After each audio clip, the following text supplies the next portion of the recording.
Hello बच्चों, चलिए प्रश्न को देखते हैं। वह अनंत गुणोत्तर श्रेणी ज्ञात कीजिए जिसके प्रथम दो पदों का योग 5 है और प्रत्येक पद अपने सभी अनुवर्ती पदों के योग के तिगुने के बराबर है।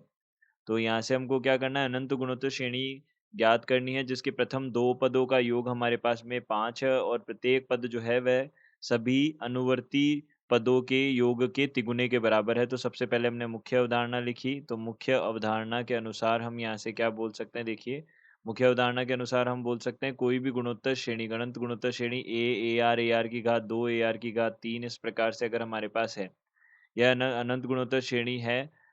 तो यहाँ से हम बोल सकते हैं इसके अनंत पदों का, और इसके साथ में एक बात का ध्यान और रखना होता है कि यह आर का मान यहाँ 1 -1 से +1 के बीच में होना चाहिए, तभी यह योग संभव है।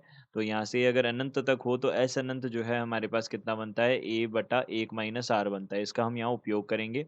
तो देखिए यहाँ से हमने सबसे पहले क्या किया, माना जो गुणोत्तर श्रेणी है, अनंत गुणोत्तर श्रेणी है, अनंत गुणोत्तर श्रेणी, अनंत गुणोत्तर श्रेणी जो है वह हमारे पास क्या है, ए आर की घात 2 इस प्रकार से अनंत तक है। तो हमने क्या किया, यहाँ से प्रथम पद और द्वितीय पद जो है उन दोनों का योग जो है वह कितना है, प्रथम दो पदों का योग हमारे पास 5 है, प्रथम समीकरण बना दी।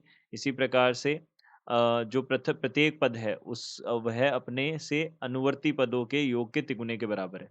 तो यह हमारे पास है ए, यह हमारे पास ये प्रथम पद जो होगा वह भी तिगुना होगा किससे, अपने से आगे वाले जितने भी पद हैं उनके योग के। तो यह अनंत तक जा रहा है तो अनंत पदों का योग, तो यहाँ से हम बोल सकते हैं ए बराबर 3 गुणा प्रथम पद तो ए आर हो गया, और इसके लिए 1 माइनस आर हमारे पास बन गया यह सूत्र।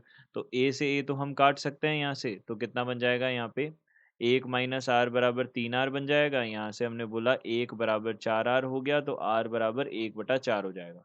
तो r का मान हमारे पास कितना आ गया, 1/4 आ गया। अब देखिए r का मान यदि हमारे पास 1/4 आ गया, तो हम यहाँ से क्या कर सकते हैं, a का मान भी ज्ञात कर सकते हैं। तो हमारे पास प्रथम समीकरण जो है उसके अनुसार a 1 प्लस आर बराबर कितना है, 5 है। अब देखिए यहाँ से हमने r का मान 1/4 रखा, तो यहाँ पे a गुणा यहाँ पे 1 प्लस 1/4 बराबर 5 बन जाएगा। तो यहाँ से a गुणा 5/4 बराबर 5 आ जाएगा, 5 से 5 कट गया तो a का मान कितना आ जाएगा, 4 आ जाएगा।